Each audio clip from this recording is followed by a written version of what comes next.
ہم نے اسم نکرہ اور اس کی اقسام کے بارے میں بات کی تھی۔ آج ہم اسم نکرہ کی کچھ اور اقسام پڑھیں گے۔ تو چلیے پہلے تھوڑی سی دہرائی کر لیتے ہیں۔ جیسا کہ ہم نے پڑھا تھا کہ اسم کو تو ہم جانتے ہیں کہ یہ کسی بھی شخص، جگہ یا چیز کے نام کو کہا جاتا ہے، اور اسم نکرہ یا جس کا دوسرا نام عام اسم بھی ہے، وہ کسی بھی شخص، جگہ یا چیز کا عام نام ہوتا ہے۔ جیسے لڑکا، یہ ایک عام نام ہے، اس کا خاص نام نہیں ہے۔ اور اسی طرح شہر، اب شہر یہ کوئی بھی شہر ہو سکتا ہے، اس لیے یہ اس کا عام نام ہے۔ ہو سکتا ہے اس شہر کا اپنا بھی کوئی نام ہو، تو جب اس شہر کا اپنا کوئی نام آ جائے گا تو وہ عام سے خاص ہو جائے گا۔ اسی طرح کتاب ایک چیز ہے، لیکن یہ عام نام ہے اس کا، کتاب۔ اس کے بعد ہم نے یہ پڑھا تھا کہ اسم نکرہ کی تو ہمارے پاس بہت سی اقسام ہیں، جس میں سے ہم نے یہ ساری اقسام پڑھ لی تھی۔ آج ہم پڑھیں گے اسم صفت اور اسم معاوضہ۔ تو اسم صفت جو کسی شخص، جگہ یا چیز کی اچھی یا بری خاصیت کو ظاہر کرے۔ تو دیکھیے، صفت کا مطلب ہی دراصل خاصیت ہوتا ہے، جسے ہم انگلش میں کوالٹی کہتے ہیں۔ وہ کوئی اچھی بھی ہو سکتی ہے اور بری بھی ہو سکتی ہے۔ مثال کے طور پر ٹھنڈی آئس کریم۔ اب دیکھیے یہاں پر ہمیں آئس کریم کی ایک خاصیت پتہ چل رہی ہے، ایک صفت پتہ چل رہی ہے، اور وہ کیا ہے؟ ٹھنڈی۔ یعنی ہمیں اس کی ایک خاصیت، ایک کوالٹی پتہ چل رہی کہ آئس کریم جو ہے وہ ٹھنڈی ہے، پگھلی ہوئی نہیں ہے، گرم نہیں ہے۔ تو یہ کیا ہو گیا آئس کریم کا؟ یہ آئس کریم کا ہو گیا اسم صفت۔ ٹھنڈی اسم صفت ہے، کس کا؟ آئس کریم کا۔ اب دیکھیے دو لڑکے، یعنی ہمیں ایک خاصیت پتہ چل گئی کہ ایک لڑکا نہیں ہے، تین نہیں ہے، چار نہیں ہے، بلکہ صرف دو ہیں۔ تو یہ بھی دراصل اسم صفت ہی ہے۔ یہ ایک ہمیں خاصیت اس میں پتہ چل رہی ہے، بے شک وہ اچھی یا بری نہیں ہے، لیکن خاصیت تو ہے، انہیں خاص تو کر رہی ہے، ان کی پہچان تو بن رہی ہے۔ پھر دیکھیے سرخ پھول، سرخ یعنی ریڈ کلر کا، لال رنگ کا۔ تو ہمیں پتہ چل گیا کہ پھول جو ہے اس کی کیا خاصیت ہے یہاں پر، کہ وہ سرخ رنگ کا ہے، ریڈ کلر کا ہے، اس سے اس کی پہچان بن رہی ہے، اس کی خاصیت بن رہی ہے۔ پاکستانی کپڑے، اب کپڑوں کی یہاں پر ہمیں کیا خاصیت پتہ چل رہی ہے، آپ بتائیے؟ کہ وہ پاکستان کے ہیں، یعنی جو پاکستان میں پہنے جاتے ہیں وہ کپڑے ہیں۔ تو یوں ہم اسے کہتے ہیں اسم صفت، جس سے ہمیں کسی بھی چیز، جگہ یا شخص کے بارے میں کوئی خاصیت پتہ چلتی ہے۔ وہ اچھی بھی ہو سکتی ہے، بری بھی ہو سکتی ہے۔ اب اسم صفت کی بھی ہمارے پاس بہت سی اقسام پائی جاتی ہیں، اور وہ ہیں اسم صفت ذاتی، اسم صفت نسبتی، اسم صفت عددی اور اسم صفت مقداری۔ تو اب دیکھ لیتے ہیں کہ ان چاروں اقسام میں کیا ہے۔ صفت ذاتی، دیکھیے ذات سے نکلا ہے یہ لفظ، ذاتی یعنی پرسنل۔ وہ اسم جو کسی شخص، جگہ یا چیز کے بارے میں یہ بتائے کہ وہ کیسا ہے۔ جیسے لکھا ہوا ہے اچھا لڑکا۔ اب یہ ایک شخص کے بارے میں بتایا جا رہا ہے کہ وہ لڑکا جو ہے وہ اچھا ہے، اس کا یہ پرسنل، یعنی پرسنلی اس کی یہ کوالٹی ہے کہ وہ اچھا ہے، وہ برا نہیں ہے۔ تو یہ اس کی صفت ذاتی ہو گئی نا، اس کی ذات سے متعلق ہے، اس کی پرسنل ہے یہ۔ پھر دیکھیے میٹھی چائے۔ اب چائے کیا ہے؟ چائے ایک چیز ہے، کھانے پینے کی چیز ہے چائے۔ اب ہمیں چائے کی یہ خاصیت پتہ چل رہی ہے، یہ صفت پتہ چل رہی ہے کہ وہ میٹھی ہے، پھیکی نہیں ہے بلکہ میٹھی ہے۔ تو یہ میٹھا ہونا اس کا ایک پرسنل خاصیت ہے، اس کی ایک ذاتی خصوصیت ہے، یعنی اس سے لنک کرتی ہے، کوئی اور چیز نہیں ہے بلکہ اس کی اپنی ہی ایک چیز ہے۔ جیسا کہ اس کا میٹھا ہونا یہ اس کی ذات سے متعلق ہے۔ اب دیکھیے چھوٹا گھر۔ اب گھر کے بارے میں بتایا جا رہا ہے کہ وہ بڑا نہیں ہے، درمیانہ نہیں ہے، بلکہ وہ چھوٹا ہے. تو یہ بھی اس کی ذات سے متعلق ہے، پرسنلی، یعنی اس کے بارے میں پتہ چل رہا ہے کہ وہ دکھنے میں کیسا ہے، چھوٹا گھر ہے، بڑا گھر ہے یا کیسا ہے. اسی طرح چائے کے ذائقے کے بارے میں پتہ چل رہا ہے، اور اسی طرح لڑکے کے ہمیں خاصیت پتہ چل رہی ہے کہ وہ کیسا ہے، پرسنلی اچھا ہے، برا ہے، کیسا ہے. تو یہ ہے ہمارے پاس صفت ذاتی. اگلا ہے ہمارے پاس صفت نسبتی. یہ نسبتی کا جو لفظ ہے نسبت سے ہے، اور نسبت ہم کہتے ہیں تعلق کو. جیسے صفت نسبتی وہ اسم ہوتا ہے جو کسی شخص، جگہ یا چیز سے تعلق کو ظاہر کرے. مثال کے طور پر جیسے لاہوری نمک. لاہوری نمک، اس کا یہ مطلب ہوا کہ وہ نمک جو لاہور میں بنتا ہے، اس لیے اس کا تعلق کہاں سے ہے؟ لاہور سے ہے، اس لیے ہم اسے کہہ رہے ہیں کہ یہ لاہوری نمک ہے. تو اس میں یہ جو لفظ لاہوری ہے یہ ہے صفت نسبتی، جو ہمیں نمک کی صفت نسبتی بتا رہا ہے، نسبت بتا رہا ہے، نمک کا تعلق بتا رہا ہے. پھر اسی طرح لکھا ہوا ہے حیدرآبادی بریانی.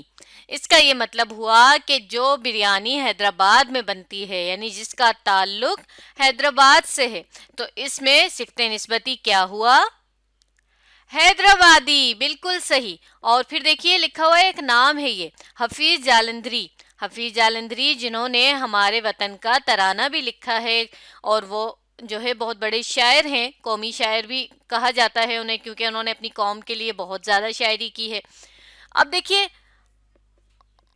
معاف کیجیے گا، یہ ویسے تو قومی شاعر نہیں ہیں، لیکن انہوں نے اپنی قوم کے لیے بہت زیادہ شاعری کی ہے. یعنی ان کی جو شاعری ہے وہ زیادہ تر قوم کے حوالے سے ہے. مگر دیکھیے یہاں مقصد ان کا نام لکھنے کا یہ ہے کہ جو ان کے نام کے آگے لکھا ہوا ہے جالندھری، تو یہ جالندھر جو ہے یہ دراصل ہندوستان کا ایک شہر ہے، اس سے ان کا تعلق تھا. اس لیے انہوں نے اپنے نام کے ساتھ اس شہر کے نام کو لگایا ہوا ہے جالندھری. جیسا کہ اب حیدرآباد بھی ایک شہر کا نام ہے، لاہور بھی ایک شہر کا نام ہے، لیکن یہاں پر نمک جو ہے وہ ایک چیز ہے، اور یہاں پر بھی بریانی جو ہے وہ ایک چیز ہے. مگر یہاں جو حفیظ ہے وہ ایک شخص کا نام ہے، اور جالندھری کیا ہوا؟ صفت نسبتی ہوا. جیسے میں لکھوں کہ کامران اسلام آبادی، تو اس کا یہ مطلب ہوا کہ کامران جو اسلام آباد سے ہے، جس کا تعلق. ٹھیک ہے، تو اس طرح سے ہم صفت نسبتی بناتے ہیں. جیسے دیکھیے ایک جملہ ہے، اردو کے پہلے ناول نگار نذیر احمد دہلوی ہیں، ڈپٹی نذیر احمد دہلوی ہیں. آپ بتائیے کہ اس میں کون سا صفت نسبتی لگ رہا ہے؟ جی بالکل صحیح، دہلوی. یہ دہلی سے بنا ہے، اور دہلی جو ہندوستان کا ایک شہر ہے. تو دیکھیے جب بھی ہم اس طرح سے نام کو نسبتی بناتے ہیں، شہر یا جگہ کے نام کو، تو اس کے آخر میں ہم دیکھیے چھوٹی یہ لگا رہے ہیں، جس سے وہ نام سے نسبتی بن رہا ہے، صفت نسبتی. تو یوں آپ جب بھی کسی نام کے آگے کسی شہر کا نام دیکھیں اور آگے چھوٹی یہ دیکھیں تو آپ سمجھ جائیے گا، اور آپ کو پہچان ہو جانی چاہیے کہ یہ صفت نسبتی ہے. اگلا ہے صفت عددی. جو شخص، جگہ یا چیز کی تعداد بتائے اسے ہم کہیں گے صفت عددی. یہ عدد کا جو لفظ ہے دراصل یہ تعداد سے ہے، تعداد یعنی کاؤنٹ. تو دیکھیے مثال کے طور پر جیسے دیکھیے آپ کے سامنے ایک کیک کی تصویر ہے، مزیدار کیک، اور اس کیک کو کاٹا ہوا ہے، اس کی کٹنگ ہوئی ہوئی ہے. تو اس کے یہ دیکھیے 4 حصے بنے ہوئے ہیں. یہ جو 4 حصے ہیں، ہر حصے کو ہم کہیں گے کیک کا چوتھائی حصہ. تو یہ دیکھیے جو ایک اس کا پیس ہے، اس کو ہم کہیں گے کیک کا چوتھائی حصہ.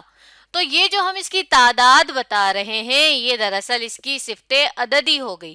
کیک کا چوتھائی حصہ، یہ جو چوتھائی حصے کا لفظ ہے یہ ہو گیا صفت عددی. اب دیکھیے یہاں پر پھولوں کی تصویر ہے، اور کتنے پھول ہیں؟ 1 2 3. تو ہم نے بتایا کہ 3 پھول، ہمیں تعداد پتہ چل گئی، عدد پتہ چل گیا کہ کتنے ہیں؟ 3 ہیں.